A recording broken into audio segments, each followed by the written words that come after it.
तो आज की हमारी जो डेमो क्लास है वो है एक्सेल डैशबोर्ड पे।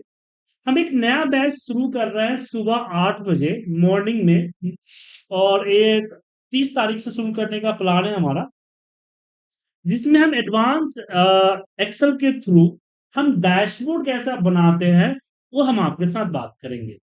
अब कुछ लोगों के मन में संख्या होगी कि हम डैशबोर्ड आखिर होता क्या है। तो चलिए एक दो एग्जांपल हम डैशबोर्ड को आपको देते हैं ताकि आपको पता चलेगा कि आखिर डैशबोर्ड होता क्या है। देखिए क्या होता है जब आप ऑफिस में जाएंगे तो बेसिकली आप करेंगे क्या। सबसे पहले एक सवाल उठ के आता है कि ऑफिस के अंदर में आप आखिर करेंगे क्या।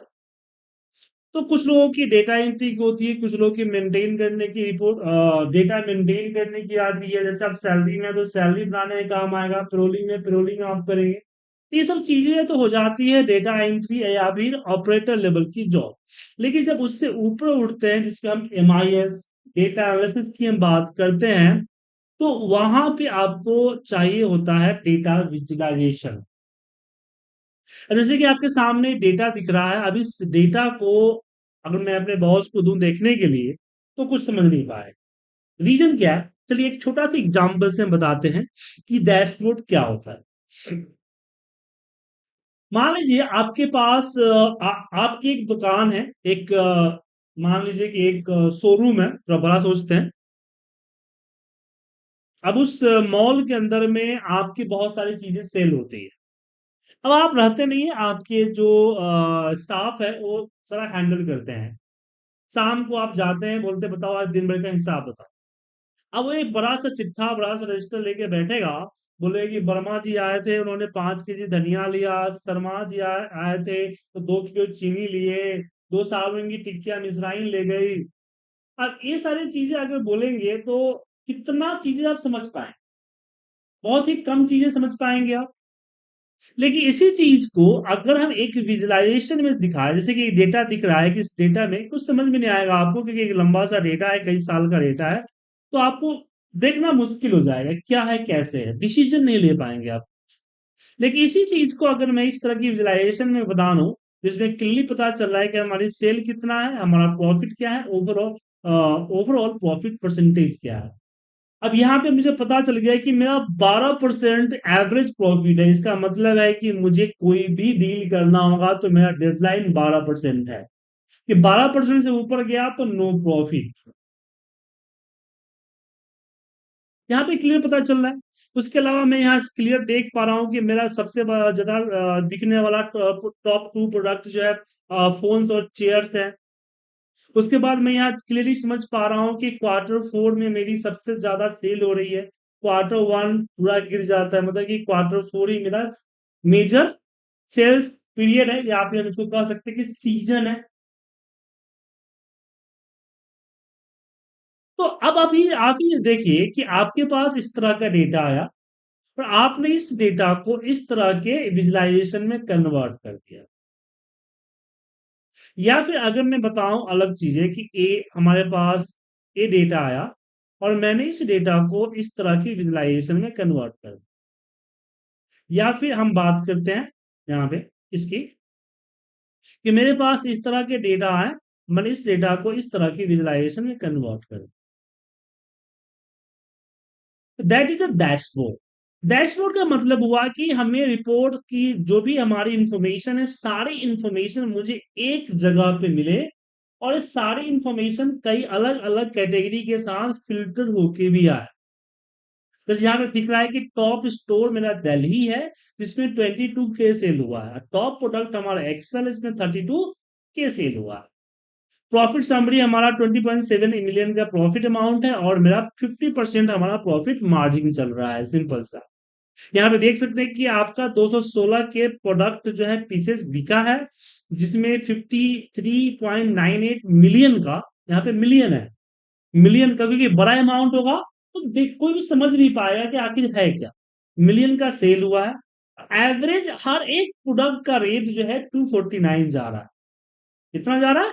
249। अगर किसी ने एक सेल किया तो एवरेज 249 का सेल हो। अब ये ओवरऑल है।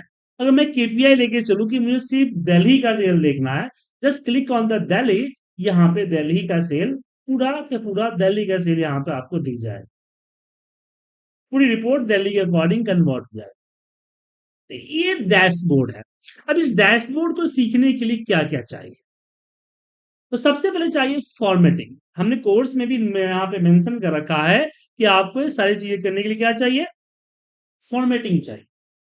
फॉर्मेटिंग जैसे आप देख सकते हैं कि यहाँ पे क्लियरिटी यहाँ पे हम मिलियंस में के में शो कर रहे हैं, या फिर आप देख सकते हैं कि इसकी बैकग्राउंड, इसका फॉन्ट कलर, इसका बाकी जो कलर्स है वो कलर्स कितने अट्रैक्टिव है और रिलेट करती है हमारी जो रिपोर्ट्स है उससे।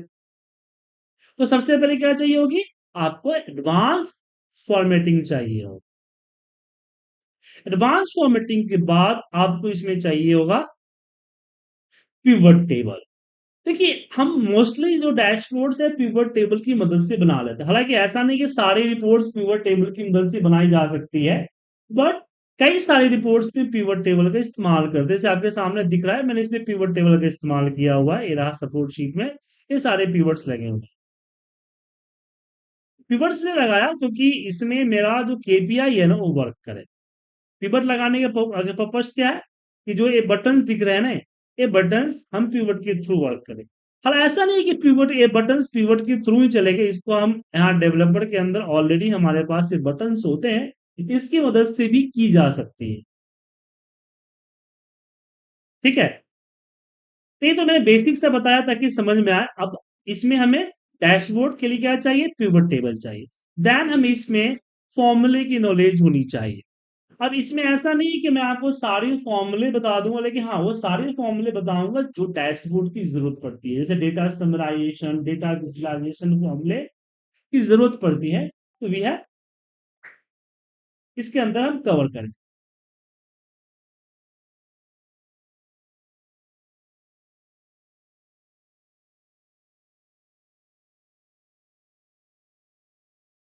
इसके बाद इसमें आता है केपीआई डैशबोर्ड। अब केपीआई के फुल फॉर्म क्या होता है? केपीआई का फुल फॉर्म होता है की ऑफ परफॉर्मेंस इंडिकेटर।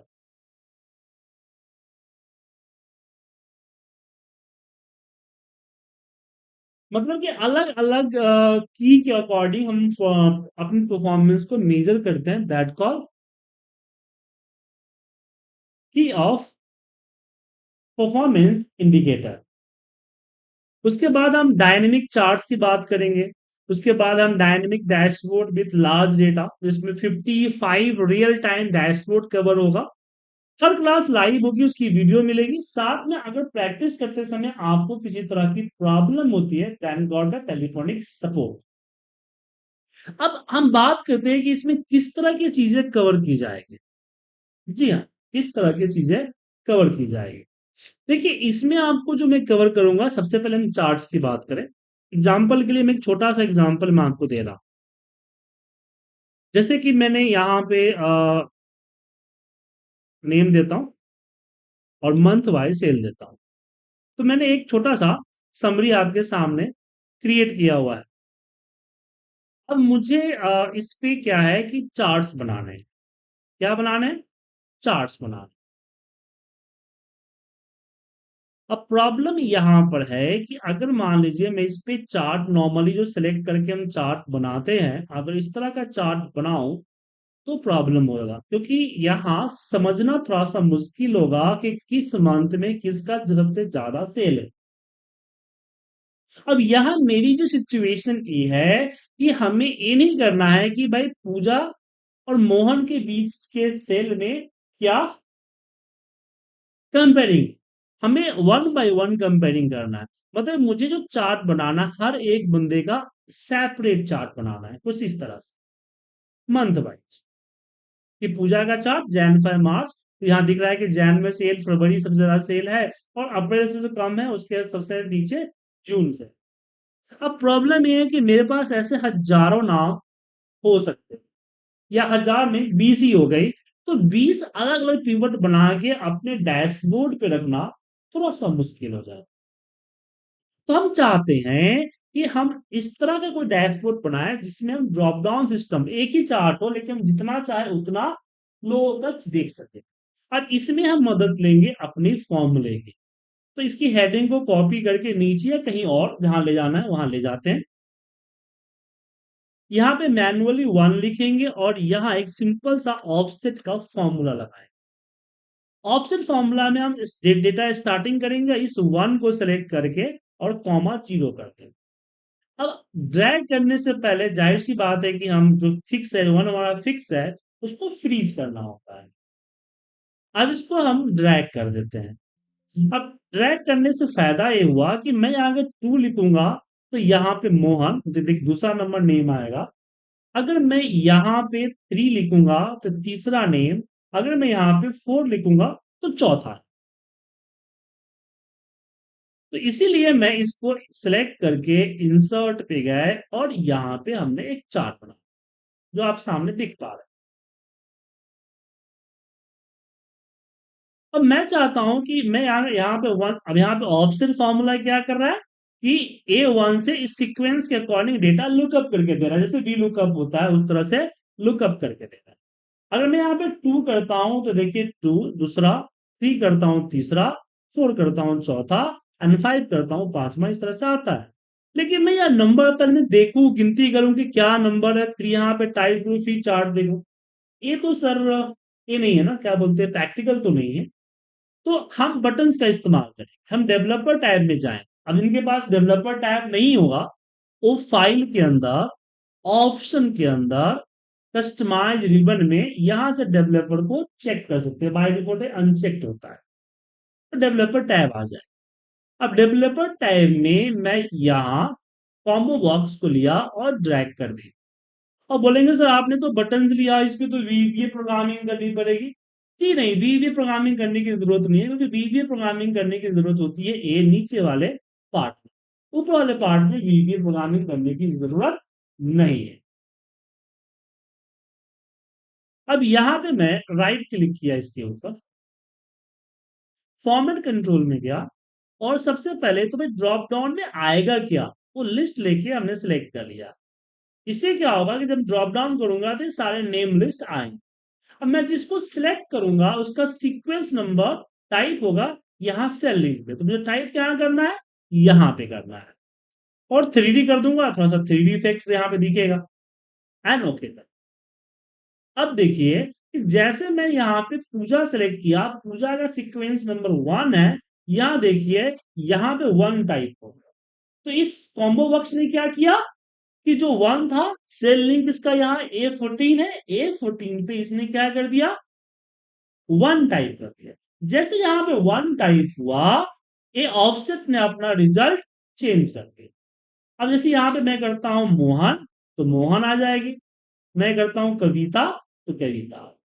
तो इस तरह के केपीआई होते हैं कि आप एक पर्टिकुलर चार्ट को या पूरी की पूरी डैशबोर्ड को अपने हिसाब से देख सके, दैट कॉल केपीआई।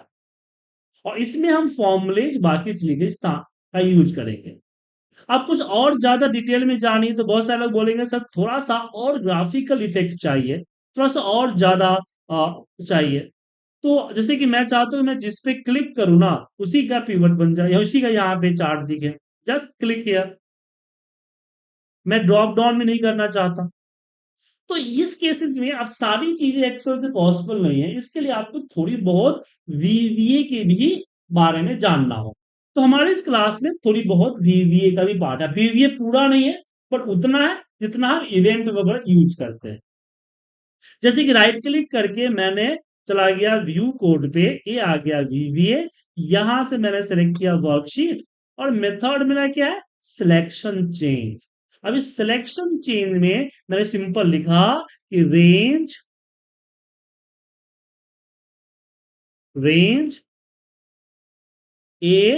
A14 है ना, dot value is equal to, हमने बोला टारगेट, टारगेट मतलब जिसपे क्लिक करूंगा, डॉट रो।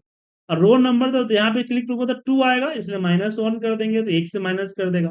जब पूजा पे क्लिक करूंगा तो पूजा का रो नंबर 2 है ना, तो 2 देगा आपका टारगेट डॉट रो। तो -1 कर दिया तो उसे -1 करके 1 दे देगा। अब देखिए क्या होगा कि जैसे मैं पूजा पे क्लिक करूंगा, पूजा का जो सीरियल रो नंबर 2 - 1 यहाँ पे 1 A14 में 1 टाइप हो जाएगा। देखिए 1 जैसे यहाँ टाइप हुआ, यहाँ पे क्या हुआ, ऑफसेट ने अपना रिजल्ट चेंज कर दिया। मोहन, कविता, इंदर, उदय, रवि, ओम, टीना, तानवी, कुणाल। अब ये जो है, इस तरह के छोटे छोटे कोड तो आप समझ ही सकते हैं। अगर मान लीजिए कि नहीं आपको वीवी आता, तो ऐसे कोड को आप मेमोराइज भी कर सकते हैं, या भी अगर आप इंटरनेट पर से देखेंगे तो वहां से भी आपको सपोर्ट मिल सकता है। तो इस तरह के फीचर्स भी हम इस डैशबोर्ड की क्लास में कवर करेंगे, और हम 25 रियल टाइम डैशबोर्ड कवर करेंगे।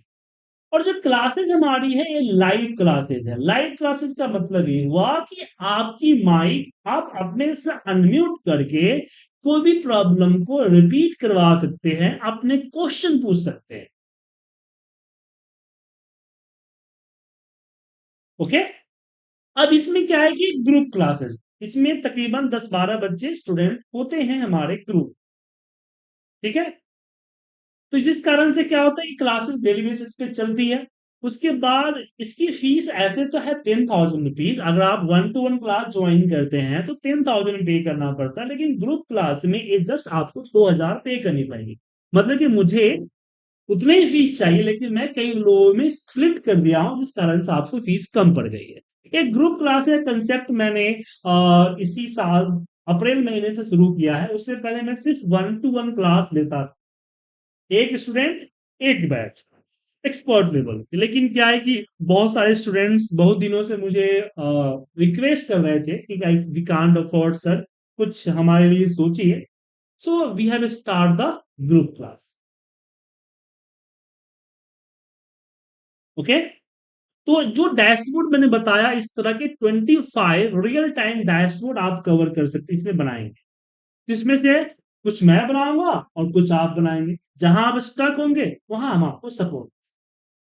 अब आप लोग कुछ क्वेश्चन से पूछ सकते हैं। अनमोल जी, कोई क्वेश्चन है, कुछ पूछना चाहते हैं आप?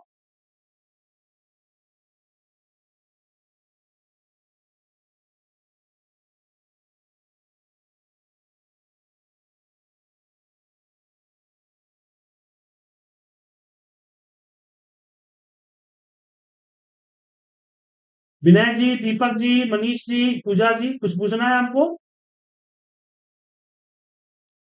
सर मुझे इसकी रिकॉर्डिंग चाहिए थी। हाँ, रिकॉर्डिंग देखिए, हर क्लास की रिकॉर्डिंग होगी, और रिकॉर्डिंग होने के बाद वो आपको ग्रुप में मिलेगा।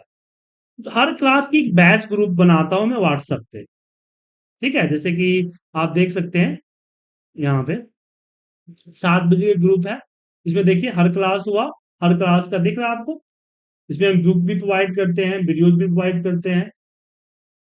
दिख रहा है, हर क्लास की वीडियो दिख रही है आपको, डेट के नाम से है। तो हर क्लास की वीडियो सर ये इनके लाइव, रिलेटेड मिले। जो लाइव क्लास हुई थी इसकी रिकॉर्डिंग होगी क्या? हाँ, आज की भी क्लास में रिकॉर्डिंग हुई है। हर क्लास रिकॉर्ड हो, हर क्लास की मैं रिकॉर्डिंग करता हूँ। यहाँ दिखे रेड कलर लगा हुआ है, दैट को रिकॉर्डिंग चल रहा है इसकी। रहेगी ना? जी हाँ, क्लास के बाद आपको मैं भेज दूंगा। ठीक है सर, थैंक यू तो सर। हर क्लास के बाद आपकी रिकॉर्डिंग मिले। रिकॉर्डिंग इसलिए देता हूँ ताकि आपको एक एक बैठ के, जैसे आप कॉलेज में क्या होते थे कि प्रोफेसर बोर्ड पे पढ़ा रहा है और बैठ के आप रट्टा मार रहे हैं। आपका फोकस ये होता है, मन में होता है कि सर के मिटाने से पहले मैं लिख लूं। ये होता था ना स्कूलों और कॉलेजों में। ये चीज मैंने यहाँ खत्म कर दिया है कि आप फोकस करो चीजों को, कंसेप्ट को समझने के लिए। नोट्स का पे प्रॉब्लम ना हो, नोट्स तो हम आपको डिजिटल फॉर्मेट में आपको दे देंगे कि आप आराम से घर बैठ के, आप कॉपी उतारनी है कॉपी उतारिए, रट्टा मारना है, रट्टा मारिए। ओके। ये चीज हम आपको समझाया। अब इसमें कुछ बच्चे बोलते हैं सर एडवांस फॉर्मेट का मतलब क्या हो। चलिए एडवांस फॉर्मेट के बारे में भी आपको थोड़ी सी बताते हैं। जैसे फॉर एग्जाम्पल कि Q1 का सेल है एंड Q2 का सेल है। Q1 का सेल कुछ इस, मान लीजिए 55 है और ये 65। आप इजिली देख के बता सकते हो कि 55 जो है हमारा छोटा है और 65 बड़ा है। लेकिन इसी चीज को अगर मैं कुछ बड़े अमाउंट में कर दूं, अब बहुत बड़े गणितज्ञ होंगे आप, नंबर की अच्छी खासी फर्क हो तो बता सकेंगे कि भाई Q2 ज्यादा है। लेकिन जनरली लोगों को बहुत दिमाग लगाना। लेकिन डेटा विजुअलाइजेशन का एक सिंपल सा फंडामेंटल रूल होता है, इजी टू अंडरस्टैंड। चीजों को आंखों से देख के समझ लेना, वो चीज तो यहां नहीं है। अब इसके दो तरीके हो सकते हैं। या तो इसके ऊपर हम कंडीशनल फॉर्मेटिंग में आइकन्स लगा दें, तो आइकन इंडिकेट करेगा अप एंड डाउन एरो निशान, तो समझ में आएगा। बट कई केसेस में हमारे पास उतना जगह नहीं होता है, उतनी आइकन लगाने की सुविधा नहीं होती है। तो उस केस में हम क्या करते हैं, इसको अमाउंट को शॉर्ट कर देते हैं। जैसे कि मैं कस्टम फॉर्मेटिंग में गया, 0.00 एंड डबल कॉमा, और यहां पे हम क्या कर दिया, मिलियन कर दिया, बिलियन कर दिया। अब समझ में आ रहा है कि भाई हाँ, 543 और 651 ज्यादा। ये तो नंबर की होगी। अब डिजिटल फॉर्मेट की बात है। अब कुछ लोग क्या करते हैं कि डैशबोर्ड की फॉर्मेट के लिए गूगल पे सर्च करते हैं। वो क्या करते हैं कि गूगल पे जाते हैं और डैशबोर्ड, मैं भी बहुत सलाह देता हूँ कि डैशबोर्ड का कंसेप्ट नहीं आ रहा है कैसा बनाओ, तो गूगल पे सर्च करके इमेज पे चले जाओ। इस तरह के डैशबोर्ड आपको बहुत सारे मिल जाएंगे। जो डैशबोर्ड आपको रिलेट हो रहा है वो डैशबोर्ड आप लीजिए और उसी के तर्ज में अपना डैशबोर्ड बना। अब जैसे कि एग्जांपल के लिए मैं इसी को कॉपी करके आता हूँ। अब जैसे कि डैशबोर्ड मान लीजिए मुझे बनाना है। अब डैशबोर्ड बनाने में मैं जैसे देख पा रहा हूँ कि इसमें जो लाइनिंग है, कर्व है ना, यहाँ पे कर्व दिख रहा है। सर मैं ऐसा कर्व मैं कैसे करूं? तो देखिए बताता हूँ कैसे हो। इसको सेलेक्ट करेंगे और इसको एक हल्के कलर ले लिया, फिर एक लाइन और एक रो को छोड़ा, इसको लिया, इसको जो है ग्रे कलर है हमारा,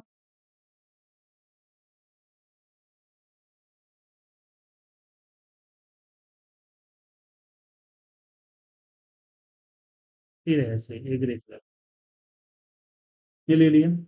अब ये कर्व कैसे आएगा? इसको छोटा करता हूँ यहाँ पे, हाँ। तो इसको सेलेक्ट किया और सिलेक्ट करने के बाद मैंने क्या किया, इसकी कलर बैकग्राउंड कलर कर दी व्हाइट। बट एक कर्व फिर भी नया आएगा।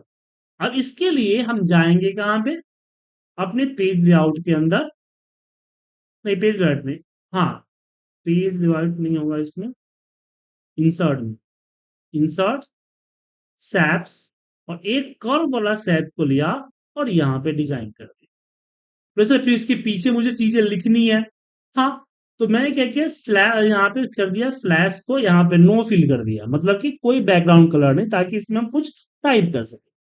फिर भी ये कर्व उतना अच्छा नहीं दिख रहा है। अब इसकी जो लाइनिंग है, तो यहाँ पे सैफ फॉर्मेट में इसकी जो आउटलाइन है उसको मैं कर देता हूँ व्हाइट। अब व्हाइट करने के बाद इसको इस तरह से मैं रखता हूं, ताकि अब अभी भी कर्व उतना अच्छा नहीं दिख रहा है। तो क्या करूंगा, इसकी जो सैफ की जो विड्थ है वो बढ़ा दूंगा। हो गया सर, कर्व हो गया। पूजा जी हो गई कर्व। अब मुझे फॉर्मेटिंग जो करना है इसी के अंदर, जो रिमाउंड वर्ड चार्ट वर्ड जो रखना है इसी के अंदर रखना है ना।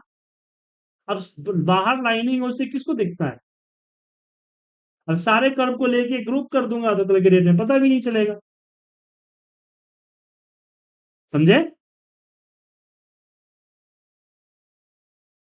तो विजुअलाइजेशन, विजुअलाइजेशन का मतलब हुआ दिखावा, कि आप जैसा दिखाना चाहते हो उस तरह का अपना बैकग्राउंड या बेस तैयार कर सकते हैं। दैट कॉल एडवांस फॉर्मेटिंग, जो कि हम कवर करेंगे। क्लासेस शुरू होगी 30 तारीख मंडे सुबह 8 बजे। डेली होगी क्लासेस 1 घंटे की, मंडे टू फ्राइडे। हर टॉपिक को मैं बेसिक टू एडवांस लेके जाऊंगा। इसकी फीस आपको पे करनी होगी मात्र 2,000। और जो लोग एनरोलमेंट करेंगे उनकी क्लासेस मंडे से शुरू हो जाए। और याद रखिएगा, आप ऑफिस के अंदर जब जाएंगे तो इसी तरह की रिपोर्ट आपको बनानी। ठीक है, चलिए।